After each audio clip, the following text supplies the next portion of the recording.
son, where'd you find this?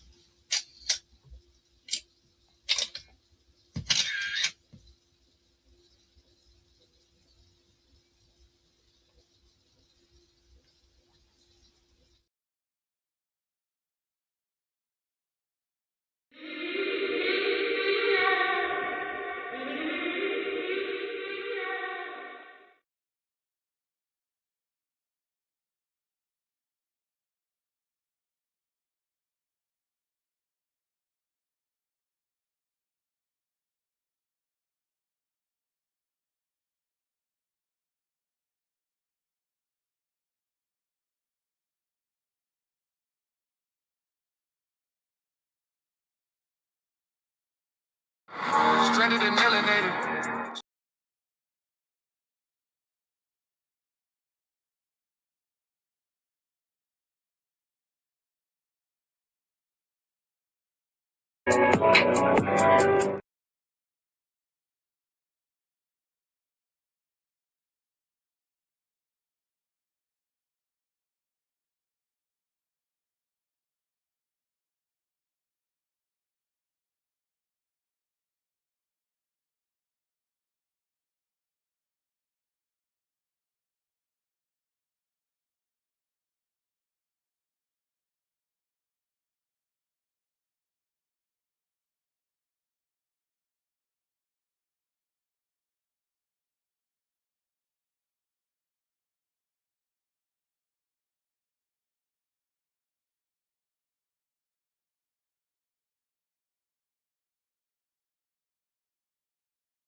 The flow insane, take my spot, so the range. Shoot my shot with perfect aim. 3rd degree, that perfect flame. Ain't no sleep, that's the game. Oh, so southern, that's the slang. When they see me, that's the main. Chasing checks and fly like planes. Big old stick, I bought a cane. Flick my wrist and bought the ring. I'm so boss, we're not the same. Paid the cost and kept the change. Now I'm walking Hall of Fame. And I reside in the cloud. Grand wishes with these bitches.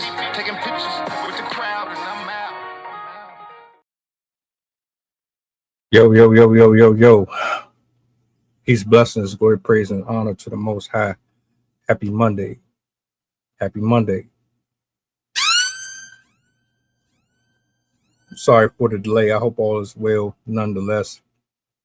Hope you enjoyed your weekends. Hope you started your week off the way that you wanted to. I appreciate you guys being here this evening. You see the title. We got an interesting show for you today. I got Sydney in the building. I got Max in the building.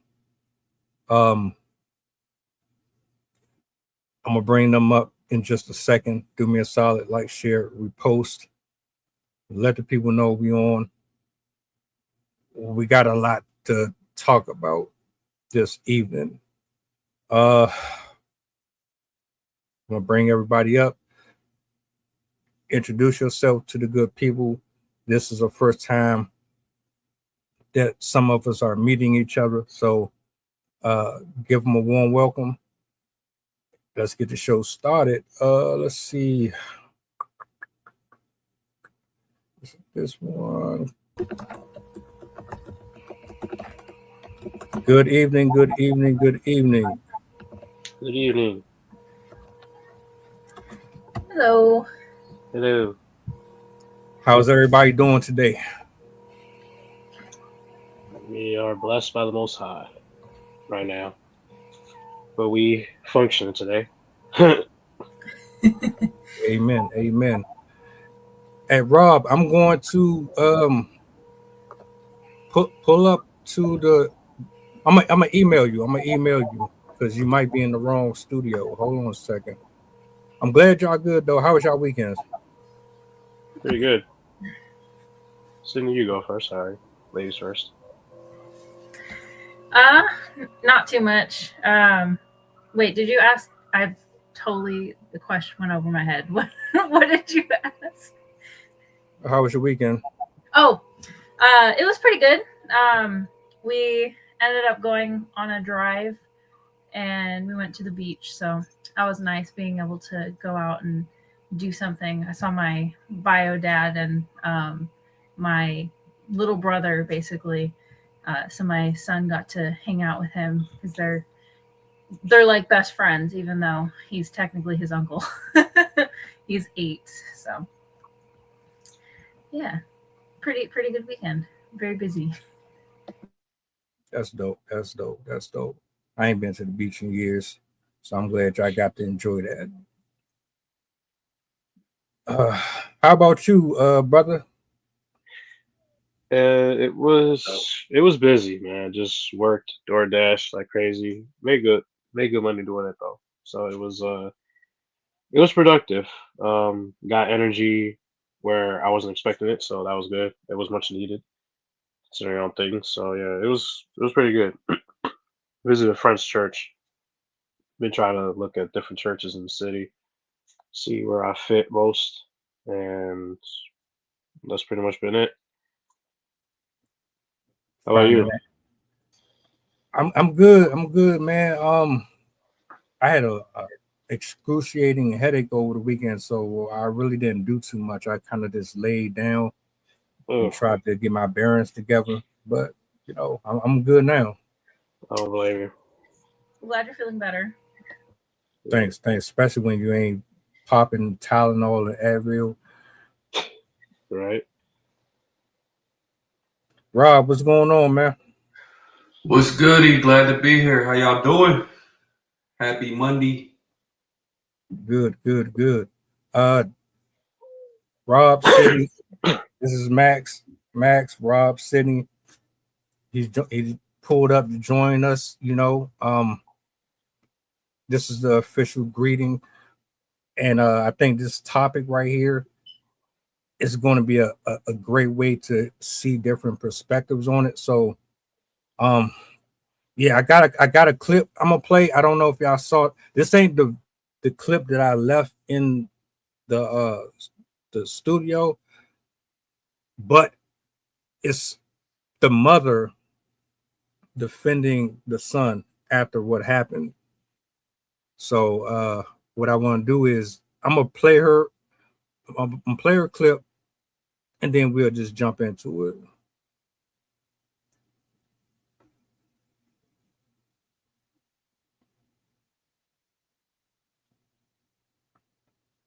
She was physically assaulted in that school, and the principal don't do nothing about it. Nothing. I have 29 police reports calling on the DOE to help me with the children. They never did nothing. And what did the judge say today? The judge said because of I've been getting death threats of this situation. Everybody targeting me. Even my neighbor want to hit my 14-year-old, think he's a man. You understand? And the judge said they have to keep him for safety. But why did he stomp on her head? She said something to him. You know what she did first? She pushed him, and he has flat foot, 10 foot, go like that, because I took him to the hospital Monday too. Yes. Well, you don't see that on the video. I have that video. I have that piece of But her No, the same one. But her shoving him, how does that equal him picking her up, dropping her on her neck, and then stomping on her head? Let me be It clear. seems like you're justifying it. No. They were coming from school together. Okay. But they're friends, going to the park. That's what they did every day. And then she's bullying him. She's bullying Najir from in the school. And what is she saying to him to bully him? She said, dirty nigga. She's a racist. She's calling dirty nigga and dirty slurs. That's from my understanding, because it's been emailed me from the school. You understand? Mm-hmm. Because my kids, if they take phone, they email the parents. Right. Yes, because that's how smart they are. Do you have the video where you say she's harassing him? Do you have that video? From in the school? Yes, I have everything. Can you give it to us? No. Do you have that? That will be in his defense if you give it to us. I have many defense of him. The only video we have now is him slamming her. There are many into the sidewalk. The attorney of the attorney. But he's a minor. You understand? He's a minor. This is crazy. You see, police don't do nothing. The DOE don't do nothing. Civilian no need to get involved because East Harlem School is a violent school. How can you even have a 11-year-old beaten down in front of 4 teachers? Do you have any sympathy for her? My condolence to her, yes, as a mom, because I have 2 daughters, and I'm sorry, but bullying is caused from bullying. You're upset your kid had many problems before. What do you have to care about that? Just a minute, let me go there. She's been a bully to him.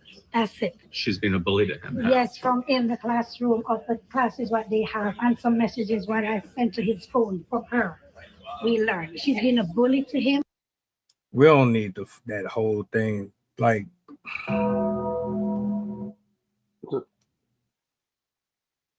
for further, for anybody who don't know what's going on, for a further recap, there's a video of a teenage boy talking to this teenage girl. We don't know what the words or the exchange was. She walks away from him. He follows behind her. He picks her up and he slams her on the concrete, and then he stomps on her head. Whoever's recording, he tells them, "Let's go." Then that's the end of it. They arrest the teenager, and then this is where the mother comes in, and she's basically saying, well, she was bullying him, so that's my defense for my son. We'll start with Sydney, and then we'll go to Max. We'll go to Rob. Your thoughts on the clip, on any of the video that you've seen. Man, first of all, the fact that a mother is condoning the behavior of her son for assaulting another child is wild to me. It makes me think of a video. I think we actually covered this like a couple months ago, of a mother that caught her child bullying. I think the kid either had Down syndrome or autism, and she went off on her kid and made her kid go up and apologize to the other child and like lectured him on making fun of people with disabilities and stuff like that. I'm like, that is the proper response of a parent. If your child is violent against another kid, it doesn't matter why. You talk to them and say, it doesn't matter what they did to you unless you're like actually defending yourself. To do that is absolutely inappropriate. And especially because like, I can understand if it was like she was actually trying to hurt him and he punched her or something like that. But to stomp on somebody's head, that can kill a person. You could cause a brain bleed and cause serious damage to a person by doing that. And so that was a very, very outsized reaction. And so the fact that she was defending her son, saying, oh, well, she pushed him, she started it, it doesn't excuse what he did. I mean, even I remember when I was in elementary school, the teacher would be like, I don't care who started it. Neither of you should have been behaving this way. And so it should have been a conversation rather than the mom like very adamantly excusing her son's behavior because she started it. I obviously, whatever the girl was doing, she shouldn't have been doing that to him, pushed him, harassing him, whatever she was doing. But that does not warrant that level of behavior. If anything, that boy should have been coached. Like, if you have somebody doing that to you, get an adult to help you. You shouldn't be using violence to respond in kind. So that, to me, I found that pretty shocking because as a mother, if my son stomped on another kid's head, that would be a serious conversation with consequences. And I would be apologizing to the parents. I would have him apologize to the child. I would not be going on TV like, well, they started it. That's very petty, very high school behavior. So yeah, I found that quite astonishing. Max, what you got? How you feeling? I have flashbacks to high school. Um, I actually had a girl who was mean to me. It never got to the point of being violent. Um, if she's bullying him, there'd be better ways of dealing with that. Not for nothing, because it doesn't sound like it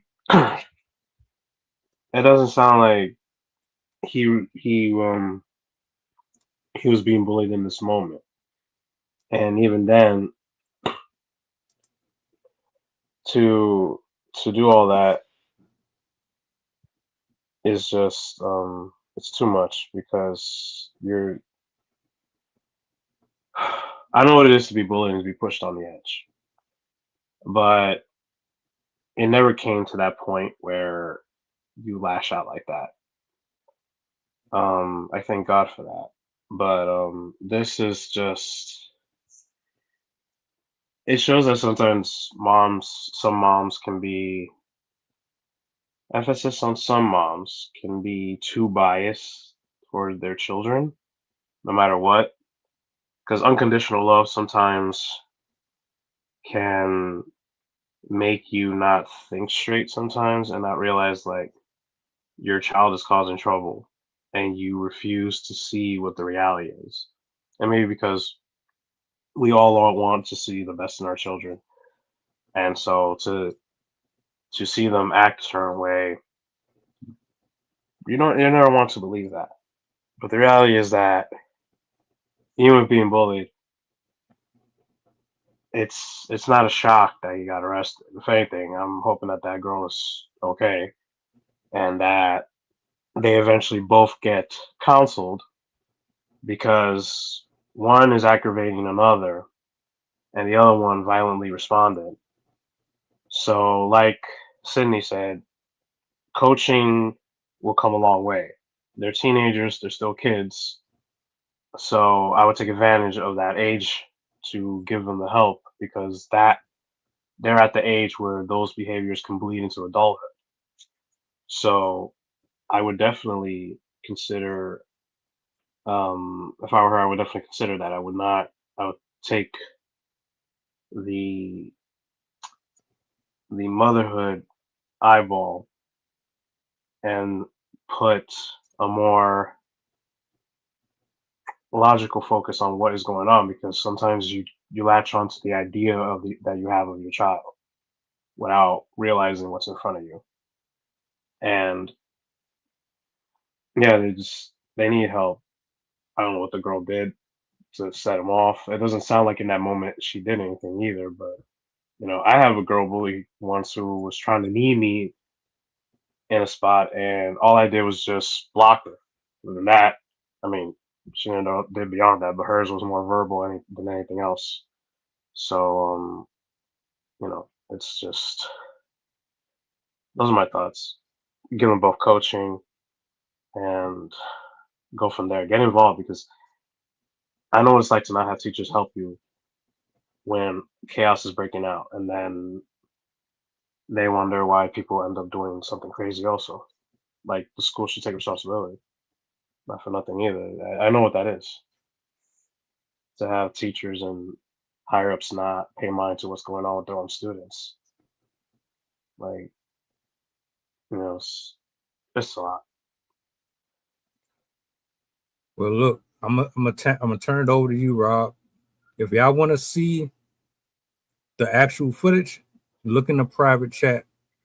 I got a link to it over there if you can access it, so you can see exactly what happened, just in case you didn't.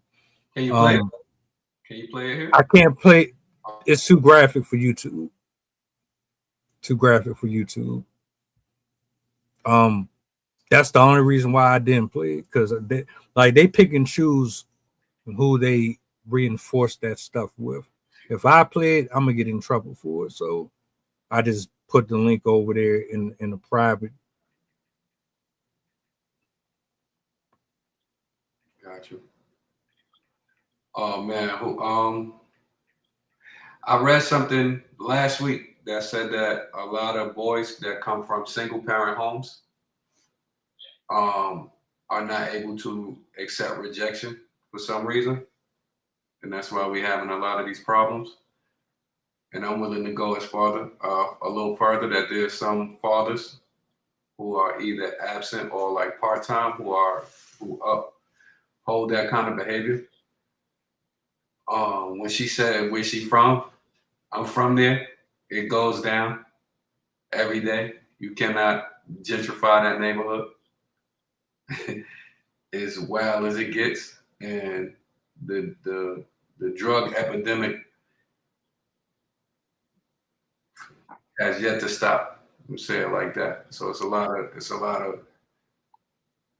people struggling, a lot of parents struggling, and they're struggling to raise the kids. And I could speak from both sides of being a bully and being bullied. There's a lot of unsupervised things going on a regular basis, especially with the kids. And then nowadays, they're not being taught to where, back in the days, don't hit girls, this and that, da da da da da. Now it's just like whoever offends you, whoever do this or whoever do that, get them. If you don't like what they did, if you don't like what they say, get them. Put hands on them, whatever. So, I'm gonna go, from an old school perspective, to it's never okay for to put your hands on a girl.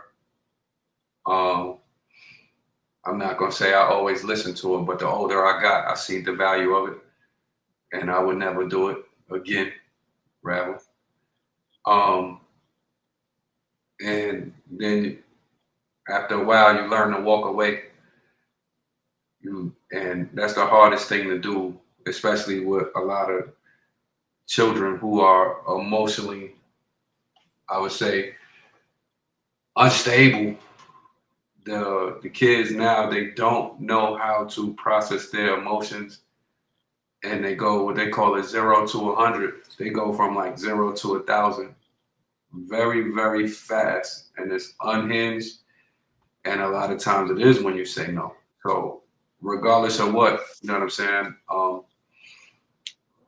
In a time like this, I could see if the girl did put her hands on him or whatever, and he had to defend himself. But from what y'all saying, it did sound like the case. And if that's not the case, then the boy was wrong. And if it's not the case after they viewed the tape and all of this and all of that, because even if she calling him out his name, you got to walk off, and that's a hard lesson to learn. To answer your question, Max, or just to give you some confirmation, she suffered a concussion, but she's going to be okay. He got her pretty high in the air. Yeah, like if you've ever watched wrestling. Oh, dude, I watch wrestling regularly. Yeah, so yeah, I know, like power bombed. It wasn't a power bomb. It was more like, it was almost like he was trying to German suplex her. Oh. Yeah. And then like the way she landed was bad enough. But then he proceeds to kick her right in the head and then walk off. And I'm listening to everybody up here speak, and all I can think is, well, this is a result of lack of fellowship, a lack of home training, a bunch of lazy parents and uncles and aunts and other parties involved that they neglected to really instill in these kids certain things that would help them navigate certain areas that can only be challenged when you're outside of the household. There's one thing when you fight with your people in the house, like your sisters and stuff like that. You fight with them all the time. But I think right there, that's when you're supposed to learn how to develop more people skills. How to say, all right, I'm upset, but is this really that big of a deal for me to crash out and pick up weapons or assault somebody, are there other means and other measures that I can take that will dispel the atmosphere and bring it to a lighter place? We're not seeing that anymore. All we're consistently getting is, like what Rob said, is this quick tempered, I gotta automatically react to everything, and as a result, it's not doing anything but getting people locked up or seriously injured or worse. The bias part, I absolutely agree. There's a level of bias. I really truly feel like whether or not it's your son, your daughter, your niece, if they do wrong, they should be held accountable just like everybody else. Nobody should be exempt. Nobody.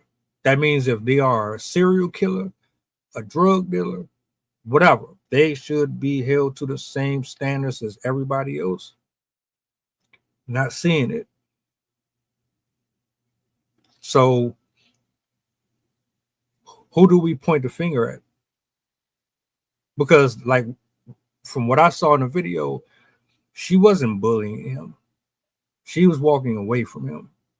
He followed behind her and then picked her up. The mother sat there and tried to say, ma'am, we all watched the same video. No, that's not what happened. But you're talking about bullying. So, like, what are we really talking about here?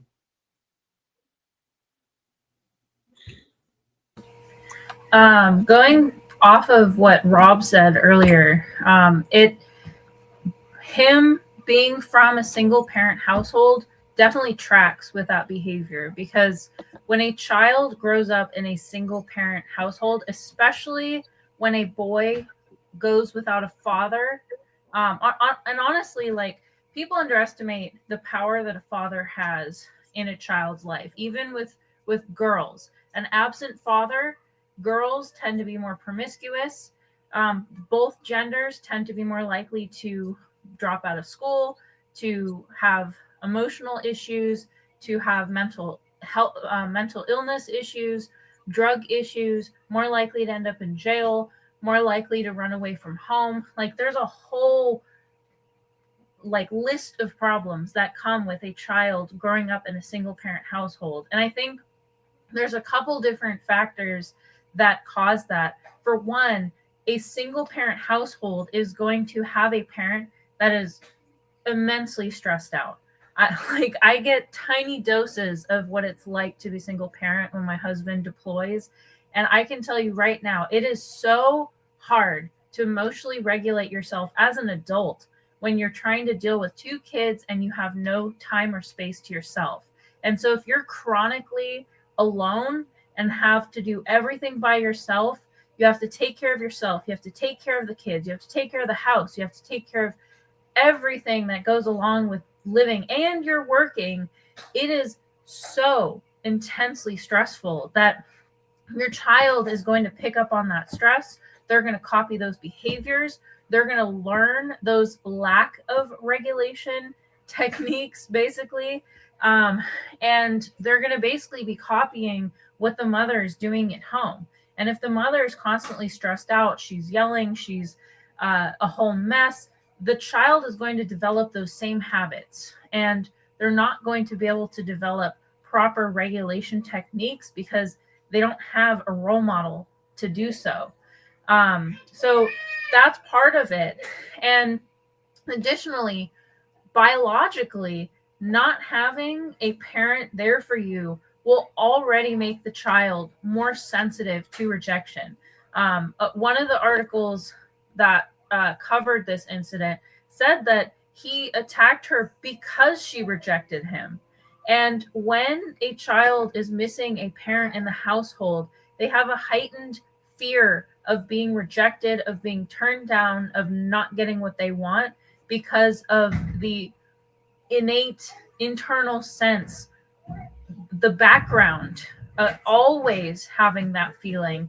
Because whether or not the child has had, like, it could even be because the father passed away or something like that. It doesn't always have to be like, oh, the father left.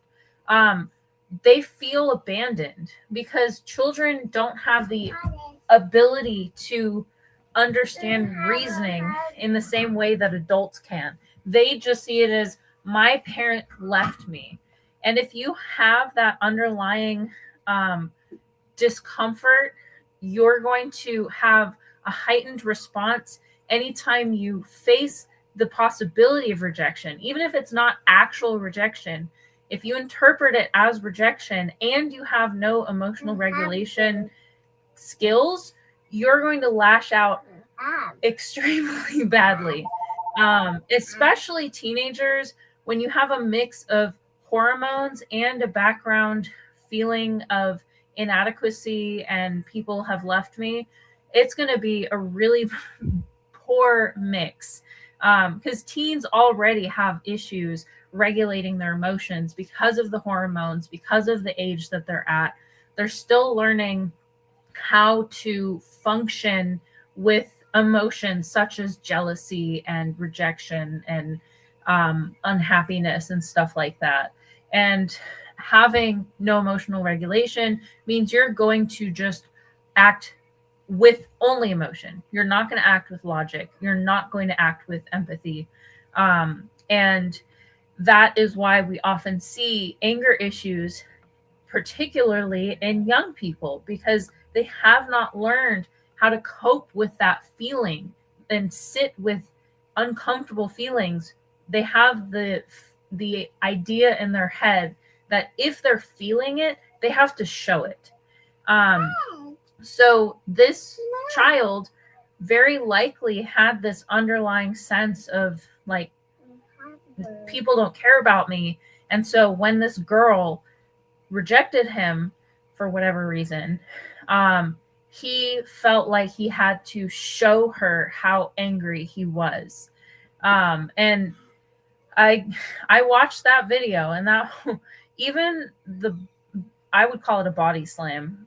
Even that body slam could have done serious damage to her body. He could have broken her ribs. He could have punctured a lung. He could have done a number of things to her body, because the shock wave that runs through your body can cause organ damage and all these other things if it's hard enough. That's why, like, car accidents, if you get hit by a car and you're not in a car, it'll basically take your life. And so, yeah, his outsized reaction makes sense given his what I've read about his home life.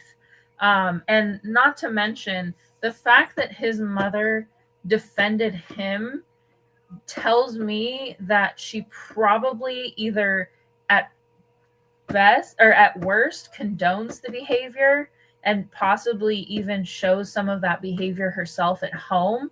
Or at very least, she's kind of in that mindset of like, oh, my baby can't do anything wrong, which does a child a disservice because they never learn boundaries where they need them to be. So yeah, this is a classic example of a child that is growing up in a dysfunctional household, and this behavior is not unusual for children growing up with that type of environment.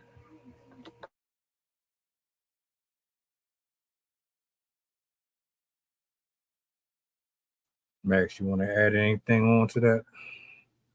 Yeah, I couldn't see the whole video. It only showed the end where he just like kicked her in the head. He just walked away. It looked like he was wearing something halfway under over his mouth. Because I was gonna ask if what was she bullying him or was he rejected? Because the mom's saying one thing and he in the video's caption says another. So I was raised by a single mom, so there is open issues to where the lack of one parent can affect you in many different ways. And usually what gets portrayed, if you look at movies, where when it's a son, they tend to be rebellious. They do either get into fights or they just get into adventurous things and just act rebellious for the sake of it, to have some sense of control over themselves.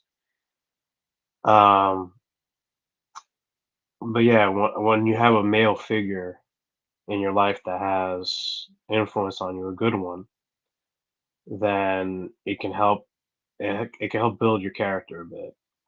Now, it is still possible to come out okay even with a single parent, because sometimes that's not under your control as a child necessarily, in terms of like, you're born to the world, into the situation that you're in, and all you can do is grow in grow in Christ and go from there, because we would still at least have a heavenly Father that could take over where the earthly father fails.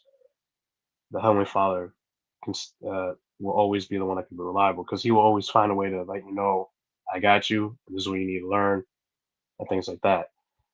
And yeah, it can be a strain on someone who's by themselves, um, having to deal with children. I know someone who has two, and it. I could see the stress half the time. So um,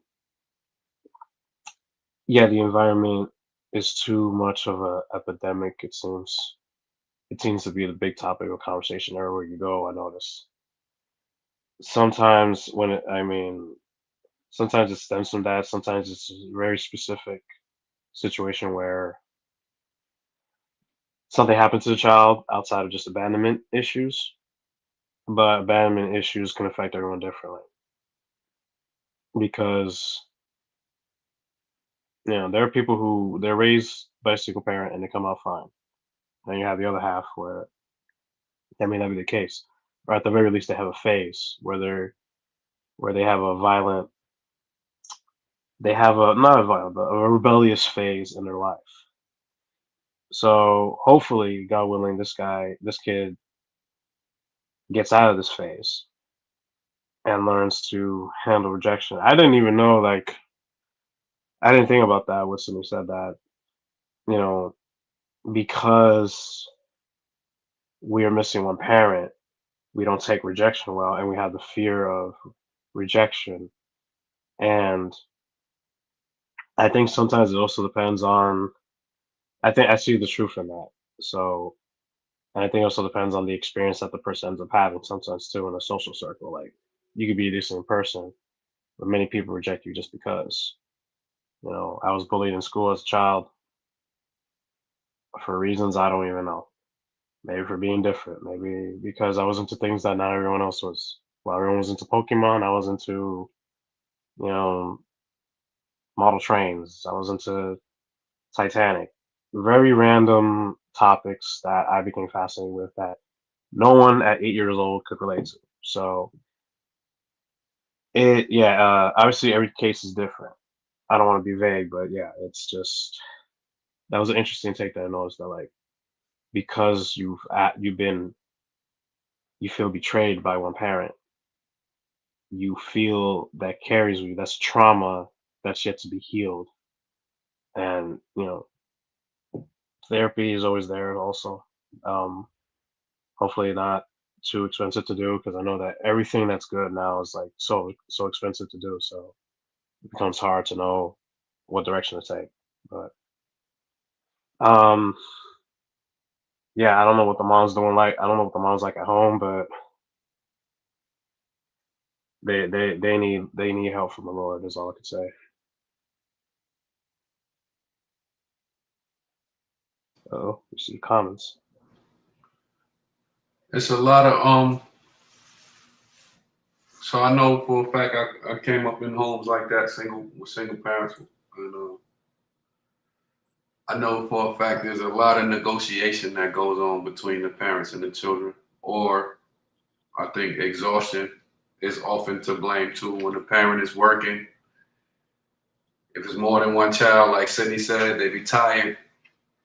So a lot of times, so that they can get some peace and quiet, they will often give the child what they want. You know, here, go lay down. Give me 5 minutes. Give me 20 minutes. Here, you could. Everything is a negotiation. You gotta. I give you a cookie if you take a bath. I give you 5 minutes of screen time if you. You know what I'm saying? And so the kids, they growing up feeling like they could negotiate everything. Everything is a deal, and they don't. A lot of times they don't process. I just watched the little 2 seconds in the video, 3 seconds from what I seen on Instagram, and it looked. First of all, he had a mask on. He knew he was on camera, so that's strike one, because he kept looking at the camera. Second, the girl tried to walk off, and he went behind her, had the cameraman follow her, and then slammed her. That's strike 2, 3, 4, 5, and 6. And then they could switch it on him and call it a hate crime, because she did not look to be, I don't know what her culture was, but whichever way it go, he followed her and accosted her on the camera. And it looked to be willingly. So anytime you get something like that, that's a no-go. You know what I'm saying? I don't care. Also, they say he's a teenager. I want to know how old, because in that mask, he looked tall enough to be almost grown, if not grown. So I would like to know the age. Like I said, I know that area. And I'm gonna tell you straight up, I was wild. I was out there going crazy. We had a little different, values, but I was often trying to be cool and trying to be accepted. I put myself in plenty of situations like that. And, I thank my lucky stars that I made it out okay. And then now, like Max said, growing up without both parents there, I'm 45, and I'm just seeing how this stuff is affecting me. Like I could tell you, I had lost my mother when I was a baby boy, and I really didn't cry till like last year. Last year, I woke up one night at like 2, 3 in the morning and said, you know what, you never really let it out. And I just started crying and shaking 3, 4 in the morning. I had to make sure I don't wake my wife up. That's how bad it was. And it was just like a whole load left off my shoulders. And I didn't realize I had been carrying that weight for 35 years. You know what I'm saying? And we didn't get justice for the way she was killed. So I had been carrying that other side too, to where I was angry. You know what I'm saying? And you feel the self-hate. Then you look at the social media, it's at an all-time high. It's back out. They're back out. They're promoting the hate. They're stopping the resources. So all of that energy is just coming out. It has no choice but to come out. And a lot of times, these kids really don't have guidance. You know what I'm saying? A lot of parents, they think they're protecting their children. And in a lot of cases, you can't, because, again, you got to think. The first thing that I'm sure somebody asked them, what if somebody slammed your mother like that? And you know what that answer will be. We already know what that answer will be. But at the same time, people don't have time to think or process. They don't have people to talk to. And then now the educators are struggling. There's a lack of role models, on the streets, because I'm from the era to where a lot of times the OGs would send us in a different direction. Had the older guys been out there, or the older woman, they would have stopped that early. You know what I'm saying? Nah, man, you got to go on with that. Da da da da. They pull him to the side, say, "Hey, chill, shorty. You got to do something different, man. You can't, Or even if they just joking, like, it's plenty more fish in the sea. You got to come on, get back on your horse, go at it. It's more where that came from. Even to make light of it, but attacking someone, you know what I'm saying, for rejecting your number, Again, that's a no-go. And then as a parent, okay, if that girl did send her son those kind of messages, okay, who did you go to? Did you, because I'm old school, so 9 out of 10 times I'm gonna go to your parents if you sent that. I'm gonna go to the schoolhouse, wherever that's coming from. We're gonna find the source. And at working in the school system now, we do it all the time. It's like we trace everything. If it's cyberbullying, we trace everything. Who was in the text? Who is the parents that need to be notified? So as a parent, if that's coming from the school, I'm going to the school. As a parent, I'm going to the other parents. I'm going to approach every adult until I find a meaningful solution to where my child don't feel threatened, especially being a boy, because the last thing you want for your boy is to hurt somebody. You know what I'm saying? So, it's real volatile, and these kids, you never know. Like I said, I don't know what the girl said, but even if she did say something, she didn't put her hands on him. And in that case right there, she tried to escape the situation. And with that, you have to, let that go. It's an issue when a person finds it acceptable to assault another individual based off of mere words. That's where we're at in 2026. And the saying used to go, sticks and stones may break your bones, but words will never hurt you. However, we see that that's absolutely a lie. People are extremely sensitive. Extremely. And it's unfortunate that the lack of consideration for the curiosity of the youth has gone so invisible that you would basically say, well, all right, figure it out on your own. I mean, I feed you. Now I put clothes in here.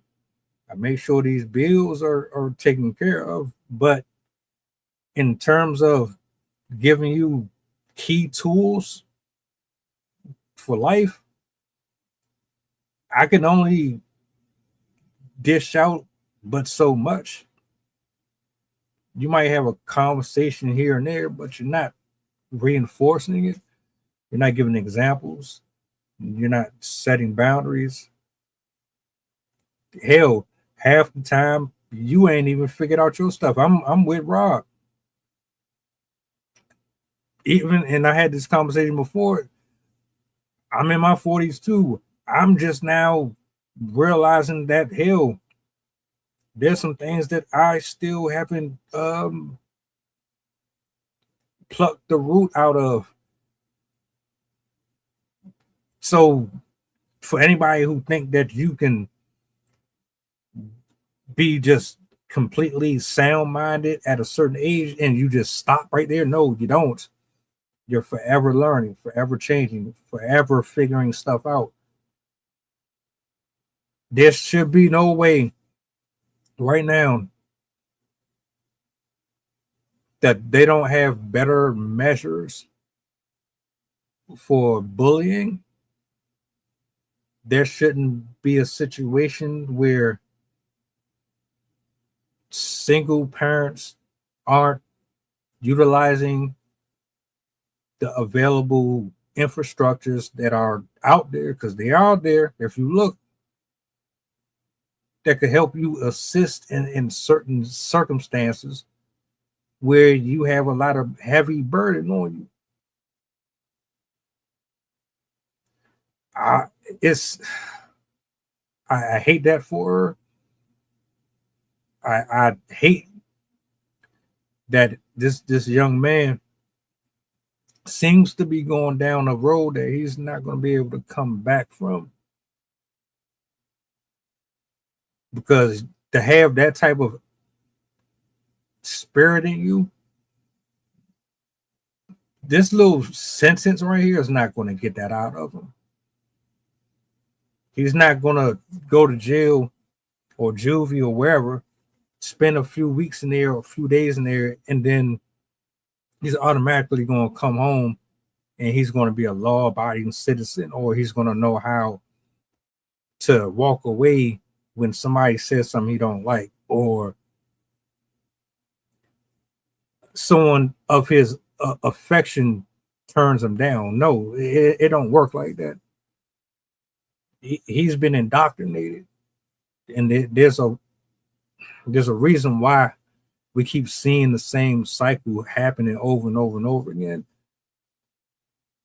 Mom, you're doing him a disservice.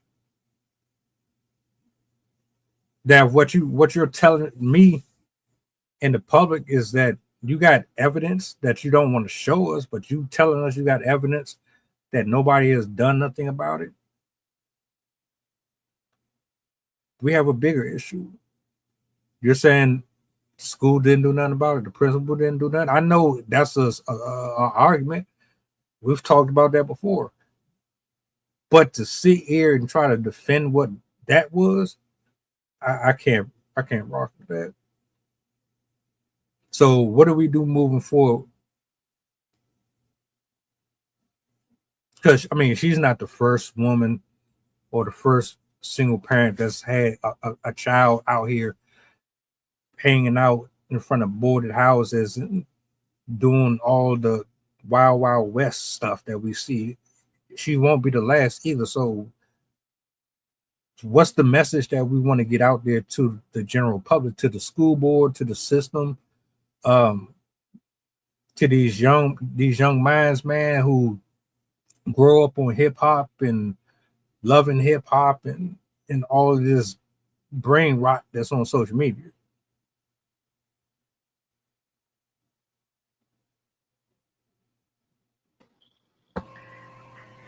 I think, first of all, I think there's two different areas where there's parents and then there's everyone else beside the parents.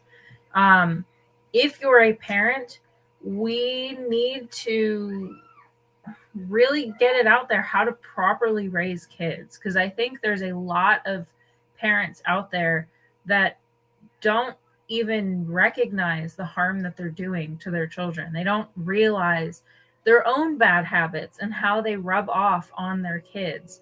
So I think we need to have a lot more education out there about how to properly educate kids on emotional regulation, on proper habits, on parents, how to approach parenting in a way that benefits both themselves and their children. Because there's a plethora of science available showing how to best raise children in a way that will allow them to become stable individuals. And we need to have that information be more common knowledge, because I don't really think it is. And we're also in a time where gentle parenting and absent parenting, iPad kids are becoming a huge issue in society. And when you have parents that are either stepping away from the idea of punishment, what's the word, coaching and stuff like that, guidance, you're going to have more and more kids that end up being this way. Because even if you have a 2-parent household, if both of the parents are completely disengaged because they're spending all their time on social media instead of reading to their kids, interacting with their kids, teaching their kids how to behave, we're going to have a lot more kids that end up like this because they'll have no skills with emotional regulation. As I said, we're already seeing that with iPad kids because they have so little social interaction that any tiny bit of no, you can't have that will throw them into a fury. Even kids that are in like high school, college are showing these signs with parents that were disengaged and not participating in the parenting process. So on one side, we need to have the parents recognize that they have to be engaged. They have to model the behavior. They have to recognize and attend to the emotional needs of their child really early on. Like this starts, there's a famous quote, I forgot who said it, but take a child, if you give me a child until 8 years old, I'll tell you what kind of adult they'll become. It wasn't the exact quote, but that's kind of the gist. Because people really, really underestimate the impact the early years really have. You can set up a child for success just with how you treat them in the earliest years of their life. A lot of people think that little kids are just like, you can do whatever, they'll forget, they won't, like, they don't start parenting until the child is like middle school, high school, and they can interact with them. But those are some formative years, forming the brain, the structure of the brain, as well as their emotional regulation. Like that starts as soon as they're babies, as soon as they're born. How you respond to your child will affect them for the rest of their lives. And that is something that needs to be taught and internalized in all the parents. And the other avenue is all of the people that are in the child's lives but aren't parents. All the teachers, all of the community members, neighbors, family members that don't have kids or participate in that child's life. They also need to play a role in the child's life, because even if a parent is not able to be there, if they have role models that are able to supplement what's missing from the parents, they'll do a lot better.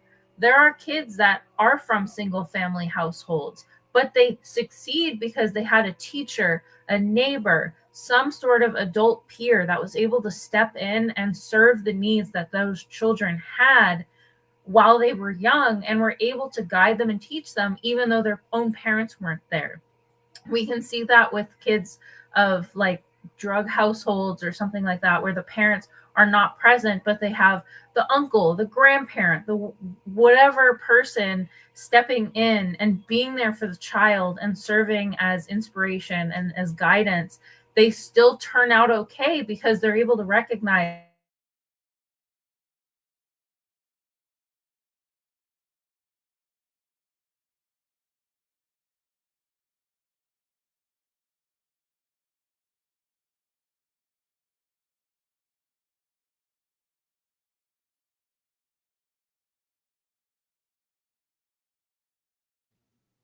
You froze. You froze. Okay, I thought it was me.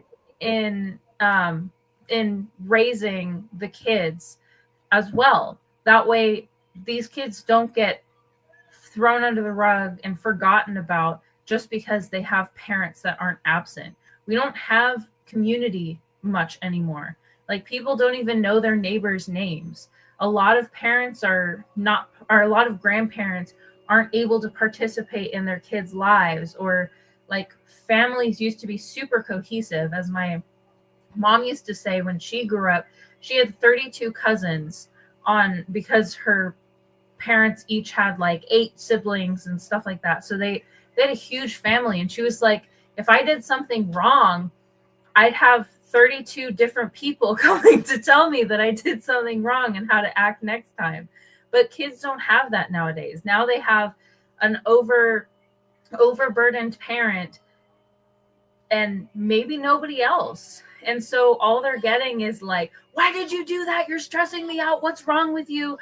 And that's all they're getting. They're not getting anyone to actually emotionally guide them and tell them like, hey, next time, these are the things you should be doing. Hey, your mom's stressed out. Maybe try doing these different behaviors and that will make it easier for your mom to work with you and stuff like that. Like they don't have those forms of advice anymore.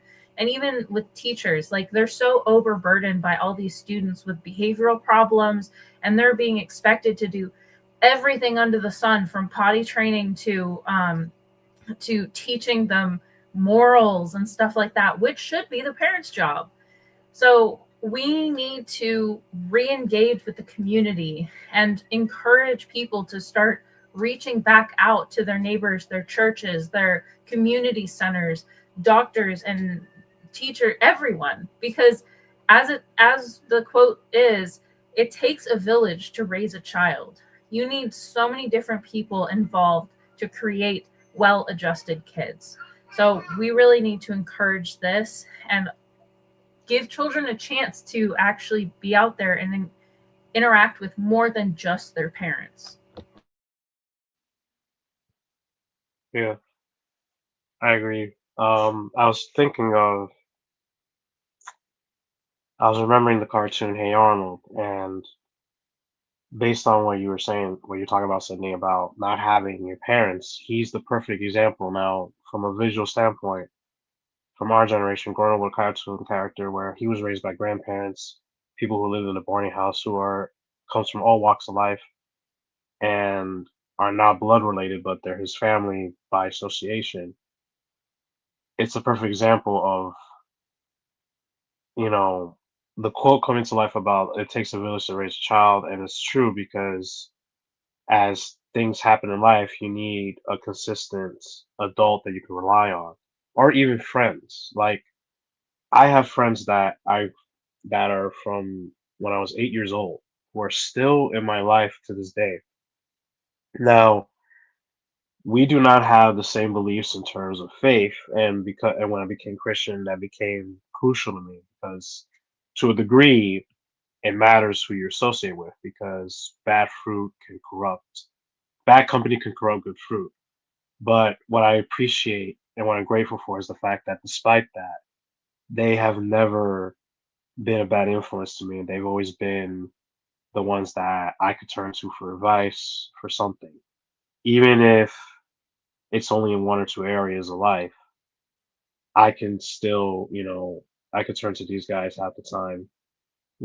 When a brother and sister in Christ, a fellow believer is not available like that, or when you know the parent who's missing is not around like that, because the when people grow up in dysfunctional families too, that affects the environment and it also affects what kind of people you attract without trying to. Sometimes I learned recently that your traumas can distort your discretion, your discernment. So it means like when you have something that has not been healed, it can subconsciously control how you behave most of the time. And without proper guidance, that could spiral, as Sydney said. So going forward, um,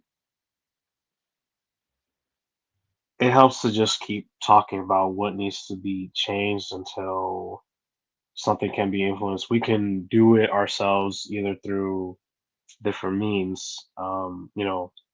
Podcasts have a lot of power. Different people can listen to whatever they want to listen to, and like in this case, you know, prayer is very powerful. You'd be surprised.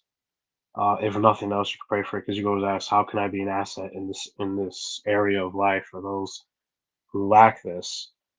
And what I like is that sometimes it's portrayed in areas like TV where you have characters that they didn't have a father, for example, but they can become the father that they wish they had, or the mother that they wish they had.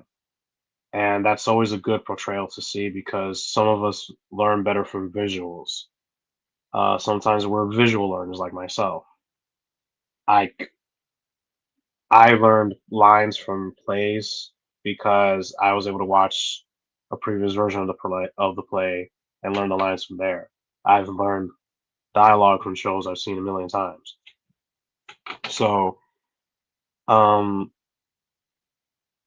it's knowing about how to properly use the tools you have at hand, and you know who you have faith in is real because I think society is aware of the fact that there is a spiritual realm that is bringing a lot of tension, but sometimes it can be distorted about who's really causing the tension here, even spiritually speaking.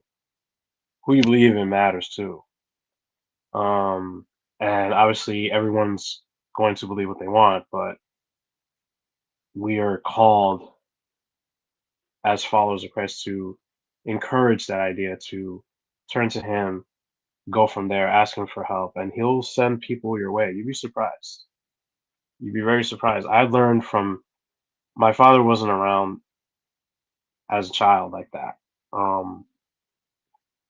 So I noticed that the Lord has provided in ways where I have friends, I have family members who compensated for that absence one way or another.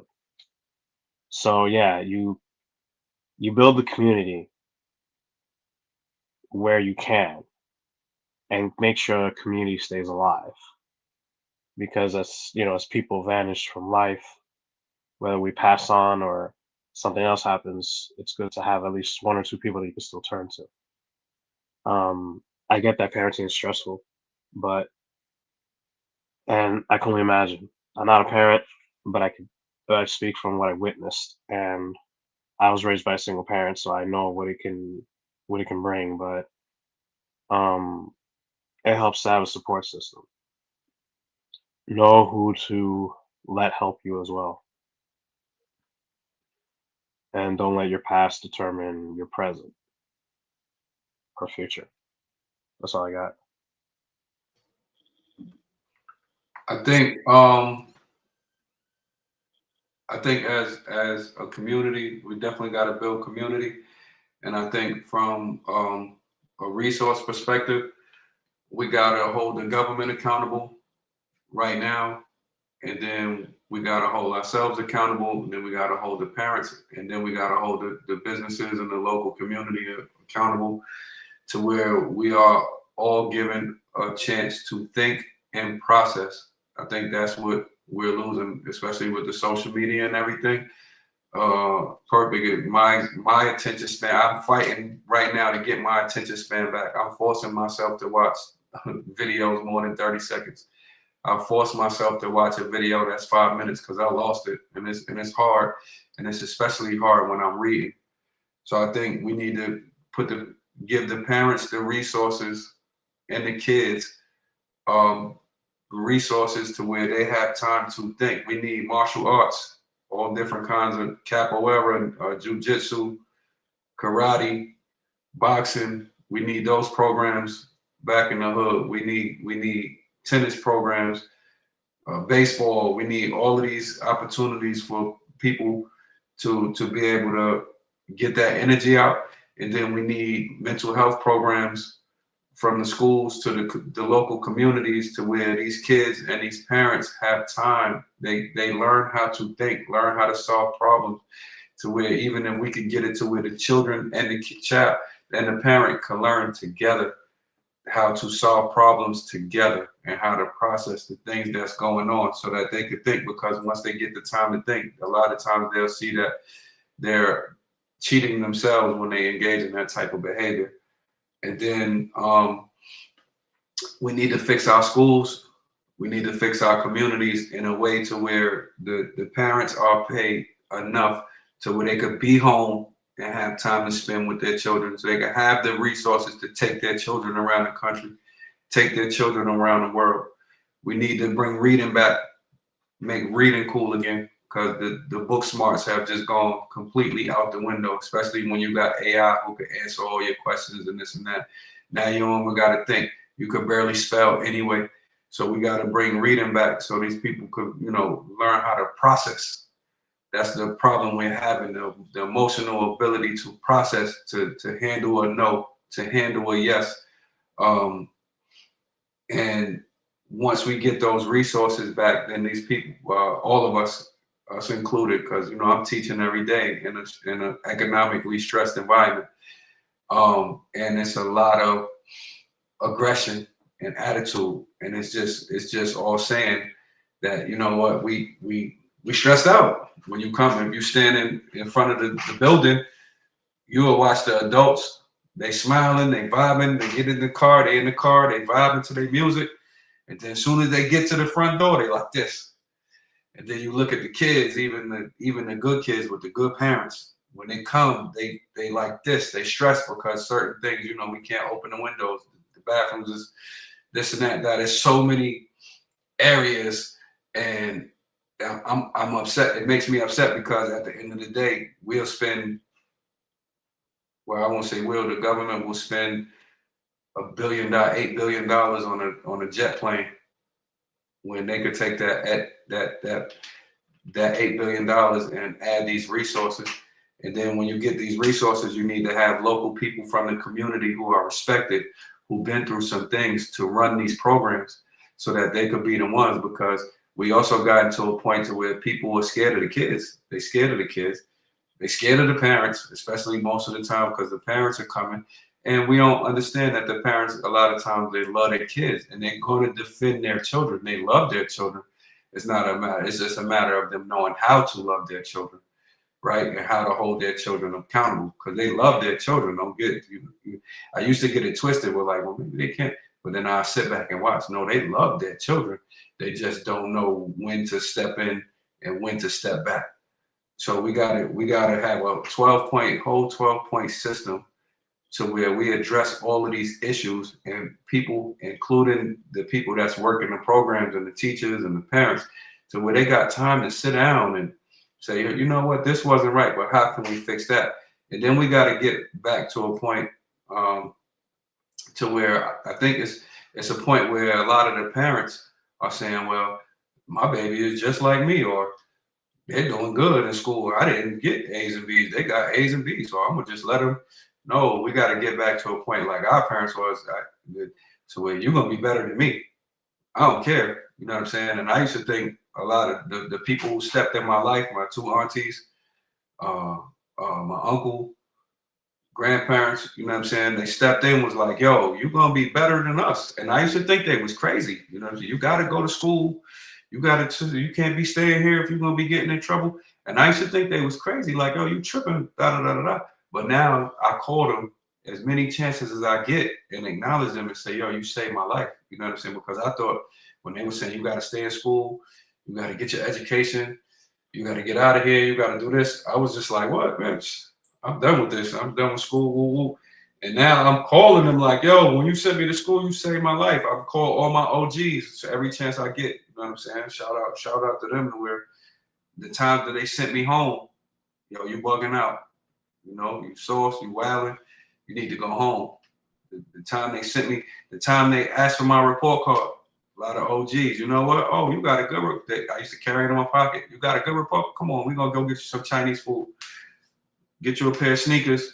Man, you're doing good in school. They saved my life. You know what I'm saying? And I used to think they was wilding. I was like, oh, yeah, it's nothing. I could do great grades all the time, but they was showing me how to complete programs. They were showing me that there was a way to get out. So I think that we need to put these things in place better than before, because this stuff has been happening and it's just getting worse. But we need to put these 12-point systems, and we need to have a full government commitment to fix these communities, and then we need to have input from the community itself. And it needs to be a group effort, because it does take a village, to where we have not just for rich people, not just for poor people that are super talented to get them. We need a system, because rich people have problems too.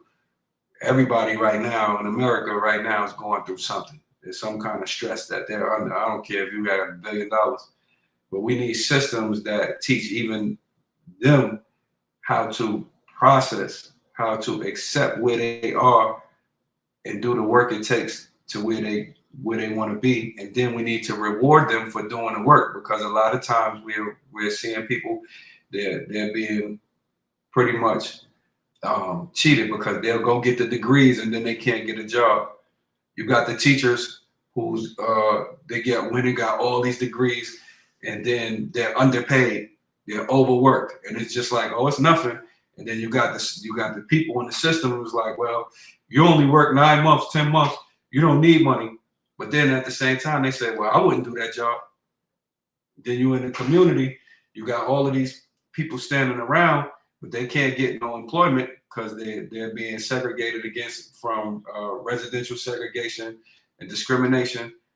put the place in there to where those people are able to have gainful employment, because they won't have no problem talking to these kids, because this are our kids, right? But they don't have no way. And then when you get the people that really want to do good for the community, they're being silenced right now because it's more money in us failing. And I hate to say it, but there's way more money in us failing than in us it is in us succeeding, because at the end of the day, you have to give up some of them spots. Those engineering programs, those law programs, you're gonna have to give up some of them spots, and you're gonna have to let everybody get a fair shot. If you was born in this country, or if you came in this country and you did what it takes to become a citizen, you need a fair shot at one of those positions that could change your family's lives. And until we get all of that, we're going to continue to have this chaos, because people don't have time to think.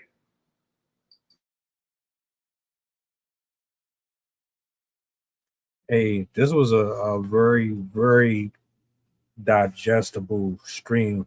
I have no follow up. I think everybody touched on just about everything, and even then, there's still layers to this that we can peel back. But I think just for this evening, this was everything that it needed to be. All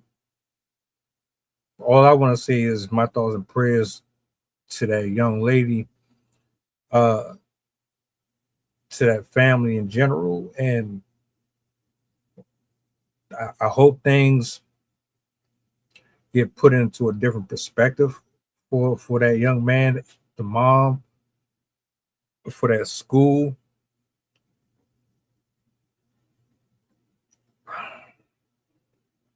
Yeah, it's a lot. It's a lot. Thank you, Sydney, Rob, Max. I appreciate you guys, man, dropping them gems, being vulnerable, sharing pieces of your life with the people, putting that gospel out there, putting that word out there. God is definitely good. I'm humbled to be here. I appreciate everybody who's watching. I hope you got something out of the stream. Shout out to everybody who pulled up on IG, Twitter, Twitch, wherever you watch it from. We about to get up out of here. The week is still young. Got more conversations to have. You guys enjoy the rest of your evening. If you got to be on the road, drive safe. Don't let the atmosphere of the outside world dictate how you proceed to live your life.